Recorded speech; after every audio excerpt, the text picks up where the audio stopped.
Now, the Bulls Daisies are still the front runners for the South African women's rugby, and they now have signed their first overseas player.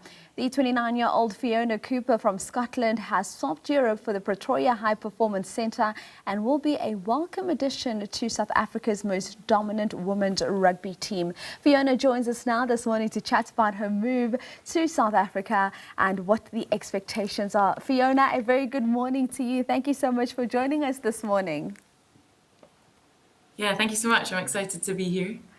Fiona, let's first start our conversation and just talk about how much you've been such a globetrotter. You've played in the USA, you've played in New Zealand, you've played back home. But not only that, you've also dabbled in different sporting codes, but rugby being the one you finally chose. Speak to me about what for you influenced this move to the Bulls Daisies.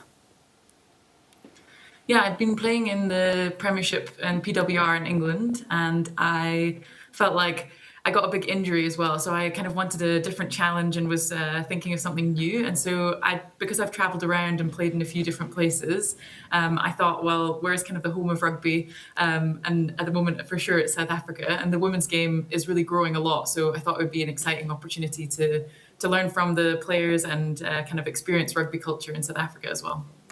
The rugby culture in South Africa is fantastic. I can tell you that. I've never played rugby, but I know the culture is pretty exciting. So in terms of just the facilities, when you arrive at the Bulls Daisies, I know you've said that the training's been brutal, the heat has been brutal. How has that just adjustment been for you? Yeah, definitely. I think my nervous system took a bit of an adjustment to the hard hits of the Springbok women. So yeah, there's a lot of the Springbok players in the Bulls Daisies as well. So yeah, they know how to carry, they definitely know how to hit hard. But the facilities are really lovely. And yeah, the High Performance Centre in Pretoria is fantastic. And so it's been a bit of an adjustment, especially with the heat and the sunshine. I had quite bad t-shirt burns the first day, but I think I'm hopefully acclimatizing to the altitude and the heat, and yeah, really enjoying it so far. And of course, at the Bulls Daisies, you're joining a team that are serial winners, vying for their fourth title now.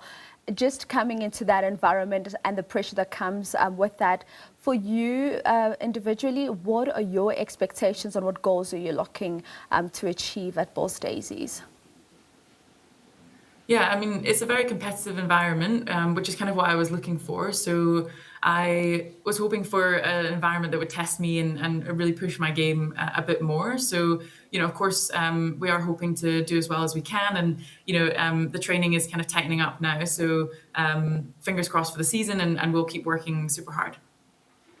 From your vantage point, Fiona, I want to talk about how we've seen so much progress being made in the women's game. Certainly still a lot of work to be done to get to the same level as the men's game, but how important would you say that intentional investment into women's rugby is in order for the game to progress and grow from what you've seen in all the different countries where you've played?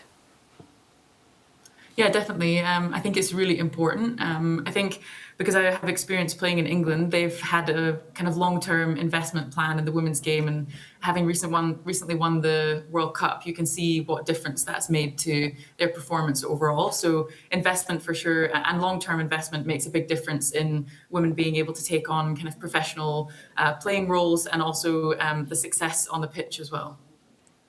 I absolutely love that. Let's shift our conversation a little bit, because you are not just a one-dimensional woman and you're not just all about rugby. You're going to be at the Winter Olympics. Tell me, what are you going to be doing there? What is your role? Yeah, so I work for a gender justice charity, and we are running some workshops there with the IOC through their Solve for Tomorrow program, which is working with Samsung to deliver kind of tech solutions in sport. And so we're going to run a social impact workshop to try and help these young candidates identify how they can use social impact in their work that they're doing. And just in terms of that balancing act for you, what has that looked like? And do you encourage other women in rugby and sports to also just try to do something outside of the sport that they focus on?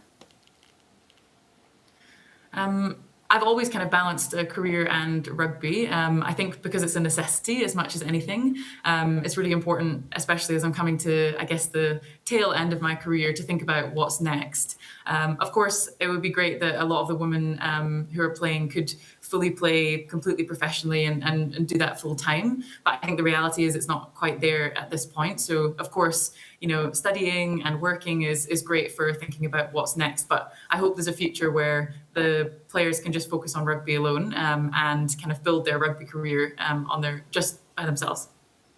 And for you, I know I read somewhere where you spoke about how you feel like playing rugby and being in women's sport also helps you with the charity work that you do. Speak to us a little bit more about that. Yeah, definitely. I think so. Oh, sorry. A lot of the work that I do is around sport for development, so using sport for social change. And I think speaking to a lot of female players and listening to the issues that they're facing really helps me figure out some of the solutions for how we could build kind of a more just society in sport and using sport to kind of tackle some of these gender issues.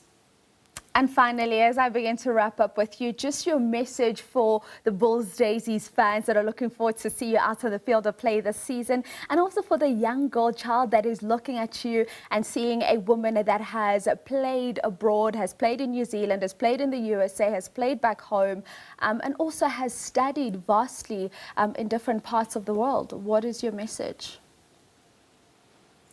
Yeah, I would just say, just do it and try something. And you never know. I didn't expect to know. I didn't know that this would work out in terms of coming to South Africa, but I had this kind of vision that it would be cool. And yeah, just tried it. So yeah, try something, come and watch the games, go and play rugby, just do whatever you feel like would be fun, and then and work hard at it, and something will come in the end. Fiona, thank you so much for joining us this morning, and all the best for the season ahead at the Bulls Daisies. Thank you so much. That is Fiona Cooper joining us virtually. She is joining the Bulls Daisies. She is their first overseas signing, and certainly looking forward to having a good season out in South Africa as the 29-year-old.